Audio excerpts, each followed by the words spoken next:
కాకినాడ జిల్లా పిఠాపురం నియోజకవర్గంలో జనసేన పార్టీ రాష్ట్రంలోనే అత్యంత బలంగా ఉంది. గతంలో జనసేన అధినేత పవన్ కళ్యాణ్ ఇక్కడి నుంచే పోటీ చేస్తారనే ప్రచారం జరిగింది. వారాహి యాత్రలో పవన్ తనకు పిఠాపురంపై అభిమానం ఎక్కువ, ఇక్కడ కార్యాలయం పెడతామని చెప్పడంతో ప్రచారానికి బలం చేకూరింది.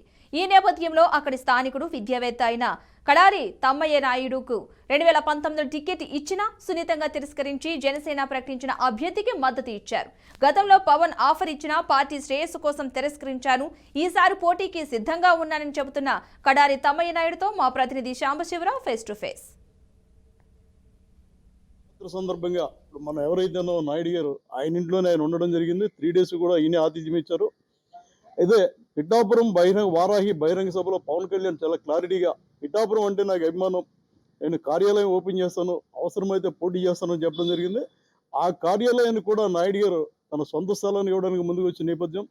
ప్రస్తుతం ఎవరైతే జనసేన ఇన్ఛార్జిగా ఉన్నారో తంగెళ్ళ ఉదయ్ శ్రీనివాస్, ఆయన ప్రజలకు అందుబాటులో ఉండడం లేదన్న ఒక ఆరోపణ నేపథ్యంలో మళ్ళీ తిరిగి ఇక్కడ జనసేన బలహీనపడే పరిస్థితులు కనపడుతున్నాయి. ఇలాంటి నేపథ్యంలో విద్యా సంస్థల అధినేత, కాపు సామాజిక వర్గానికి చెందిన లోకల్ నాయకుడు, ఎందుకంటే తంగెళ్ళ ఉదయ్ శ్రీనివాస్ కావచ్చు, అంతకు ముందున్న ఇన్ఛార్జ్ శేషకుమార్ కావచ్చు, వీళ్ళంతా నాన్ లోకల్. ఈయన లోకల్ విద్యావేత్త, ఈయన దగ్గర చదువున్న విద్యార్థులు వారి కుటుంబ సభ్యులు ఓటు లెక్క పెట్టుకుంటే దాదాపు 50-60 ఓట్లు ఉంది. నాయుడు గారు మనతో ఉన్నారు, మాట్లాడదాం. సార్, పవన్ కళ్యాణ్ గారు 2019లో కూడా మీకు సీట్ ఇస్తే తిరస్కరించారని తెలిసిన వాస్తవం సార్? నిజమే సార్. అది యాక్చువల్గా ఫస్ట్ నన్ను పిల్లడం జరిగిందండి,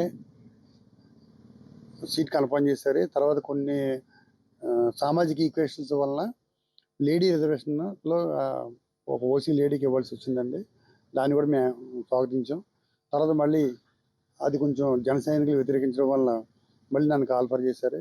చేసిన తర్వాత కూడా నేను దాన్ని సున్నితంగా తిరస్కరించడం జరిగింది. సార్, సాధారణంగా టికెట్ మాకు కావాలంటే మాకు కావాలి పోటీ పడతారు. శేషకుమార్కి టికెట్ ఇచ్చిన తర్వాత సర్వే రిపోర్ట్లో కళ్యాణ్ గారు వ్యతిరేకంగా వెళ్ళిన తర్వాత మిమ్మల్ని పిలిచి ఇచ్చినప్పుడు కాదు అని తిరస్కరించారంటే కారణం అండి?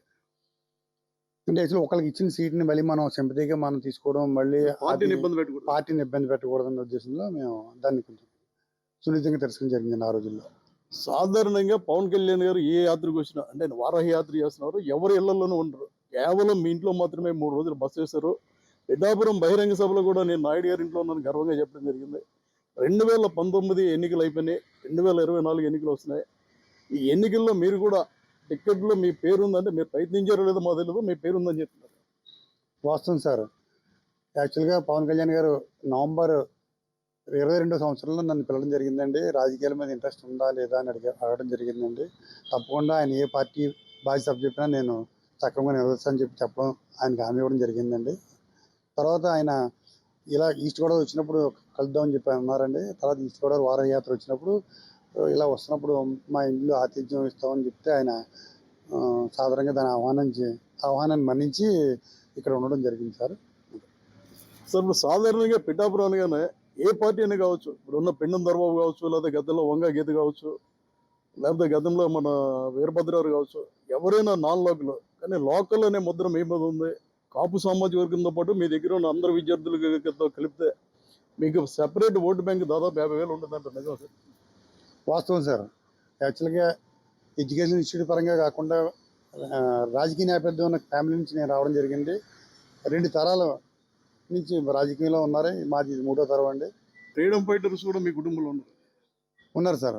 గతం నుంచి కూడా దీన్ని మాదిబిల్లి అమ్మాయి గారు ఫ్రీడమ్ ఫైటర్గా చేసి తర్వాత ఆయన రాజకీయంలో రావడం జరిగిందండి.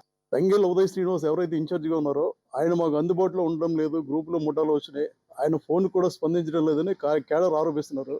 ఇలాంటి నేపథ్యంలో లోకల్ విద్యావేత్త, ఫ్రీడమ్ ఫైటర్ కుటుంబం నుంచి వచ్చారు. సార్, మీకంటూ ఒక 50-60 వేలు పక్క ఓట్ బ్యాంక్ ఉంది. ఈసారి టికెట్ ఇస్తే తీసుకుంటారా, మొన్నట్లాగే సున్నితంగా తిరస్కరిస్తారా?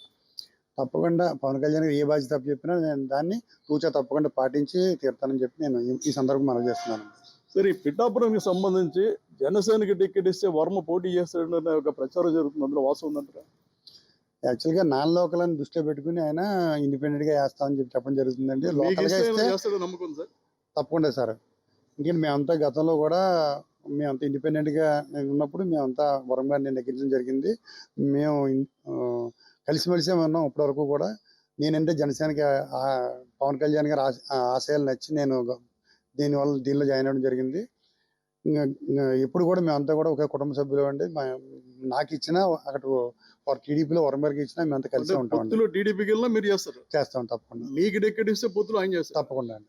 ఖచ్చితంగా 2019 టికెట్ ఇచ్చినప్పుడు పార్టీలో విభేదాలు రాకూడదని తిరస్కరించడం జరిగింది.